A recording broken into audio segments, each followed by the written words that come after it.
एक और बड़ी खबर है। कराची पुलिस चीफ दफ्तर पर हमले के बाद सिंध पुलिस का बड़ा फैसला। सिंध पुलिस ने जदीद आलात खरीदने की तैयारी मुकम्मल कर ली है। दहशतगर्द हमलों से ये ब्लास्ट शीट खरीदने का फैसला किया गया है। सिंध पुलिस ब्लास्ट शीट की खरीदारी करेगी।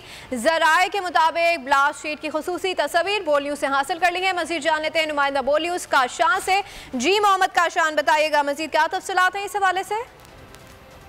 जी बिल्कुल, लेकिन जराये के मुताबिक रेंजर्स के बाद सिंध पुलिस ने ब्लास्ट शीट खरीदने की जो है फैसला कर लिया खरीदारी का। सिंध पुलिस ने दहशतगर्दों में हमले में जानी नुकसान से बचने के लिए सिंध पुलिस ने ब्लास्ट शीट की खरीदारी का फैसला किया है। कराची पुलिस ऑफिस हमले में दहशतगर्दों से लड़ाई में ब्लास्ट शीट का इस्तेमाल किया गया था। ब्लास्ट शीट की वजह से कई अफसरान और जवानों की जिंदगी जो है महफूज रही थी। जराये की जानिब से मजीद बताया गया है पुलिस ने ब्लास्ट शीट खरीदारी की तैयारी मुकम्मल कर ली है। 10 ब्लास्ट शीट मुख्तलिफ डिस्ट्रिक्ट और जोन में रखी जाएंगी। ब्लास्ट शीट का मुस्तकबिल में किसी भी ऑपरेशन में इस्तेमाल किया जा सकेगा। खुसूसी ब्लास्ट शीट जो है बम बुलेट प्रूफ होगी।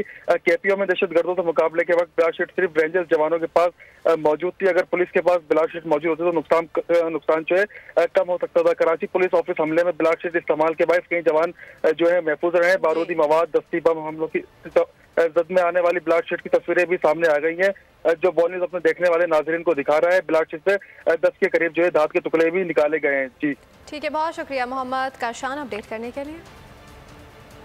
उफ क्या जुल्म है। बोल एक दफा फिर साजिशी अनासिर के निशाने पर। को चेयरमैन बोल शुएब शेख को फ्री ट्रायल का मौका नहीं दिया जा रहा। तफ्तीशी ऑफिसर जो मुदई भी है अपना बयान रिकॉर्ड करवा चुका है कि कभी कोई जुर्म हुआ ही नहीं। एग्जैक्ट जो कुछ कर रहा था सब लीगल था। एग्जैक्ट के पास तमाम लाइसेंस थे। इस पर सितम जरीफी ये कि बरियत करने के बजाय केस दिनों नहीं घंटों के हिसाब से चलाया जा रहा है। फ्री ट्रायल की धज्जियां उड़ा दी गयी। आईन में मौजूद इनफरादी हुकूक को पामाल किया जा रहा है। मुतल्लिका जज के खिलाफ दरखास्त दायर कर दी गई है। बोल के खिलाफ इंतकामी कार्रवाइयां जोरों पर हैं। बोल का अदलिया की इज्जत के लिए खड़े रहने का अज़्म। बोल का अदलिया को सलाम। सब्सक्राइब करें और बेल दबाएं ताकि कोई खबर रह न जाए।